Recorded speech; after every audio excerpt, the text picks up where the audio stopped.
बच्चों, अब हम इस सबक के इख्तितामी हिस्से की तरफ बढ़ते हैं। वो है हमारे मश्की सवालात। यूँ तो कसीरुल इंतखाब मौजूद हैं, आपने उनको किताब पर हल करना है।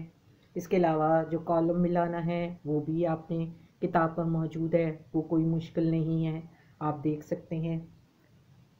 अब तीसरी चीज़ जो आपके लिए थोड़ी सी मुश्किल होगी वो है मश्की सवालात में सवालात के जवाबात।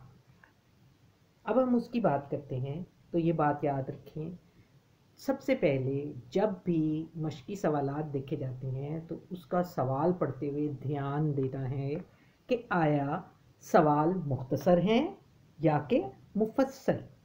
आया तहरीर लिखने वाला हमसे क्या जायज़ा हमारा लेना चाहता है, वो बात को मुख्तसर बयान हमसे बयान लेता है या कि तफसील से। ठीक है, तो लिहाजा सवालों की दो किस्में होंगी। आपने सवाल को ध्यान से पढ़ना है। अगर वो मुख्तसर जवाब मांग रहा है तो आपकी एक आध लाइन में जवाब चला जाएगा। दूसरी सूरत में अगर वो मुफस्सल जवाब मांग रहा है तो अगर तो नज़म है तो नज़म में तो मुफस्सल जवाब नहीं हो सकता।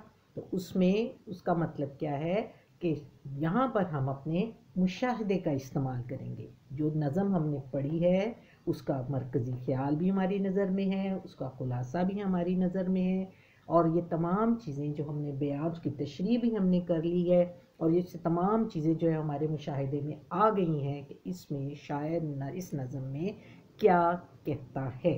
तो हमने उसके ख़यालात के तहत उन सवालात के जवाबात देने हैं। अगर मुख्तसर पूछे गए हैं तो मुख्तसर जवाब देने हैं, अगर मुफस्सल पूछे गए हैं तो मुफस्सल जवाब देने हैं। अब उसके बाद लिखने का तरीका क्या होगा कि हम मश्की सवालात को कैसे हल करेंगे। तो सबसे पहले सवाल लिखा जाएगा।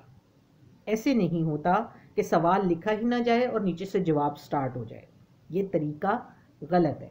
सबसे पहले सवाल लिखा जाएगा, उसके बाद थोड़ी एक लाइन छोड़ दी जाएगी और फिर लफ्ज़ जवाब लिखा जाएगा। जवाब लिखने के बाद अगली लाइन से आपने उसका जवाब लिखना शुरू करना है और इस तरह से आपने उसका जवाब लिखना है। अगर तो कोई प्रोज होगी, यानी प्रोज से मुराद या नसर पारा होगा या इक्तबास है या आपका मजमून है, उसमें तो आप जुमले की निशानदही हो सकती है, आप वो जुमले लिख सकते हैं।